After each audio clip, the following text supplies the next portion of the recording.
Hello everyone, welcome back to Online Help Guide. Today in this video, I'm going to show you how to remove a friend on Snapchat. So watch this video till the end. Snapchat is a great app for sending timed messages, photos and videos to your friends. The only problem you have is with unwanted friends on your Snapchat friends list. If you no longer want to interact with someone you're friends with, you can unfriend them using the remove feature. Let's find out how to remove a friend. Firstly, open the Snapchat app and tap on your profile at the top left. Scroll down and tap on My Friends underneath Friends. Scroll to find the person and long press on their name. Tap on Manage Friendship after a list of options pops up. Then tap on Remove Friend.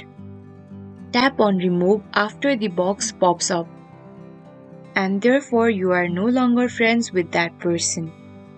Thank you for watching Online Help Guide.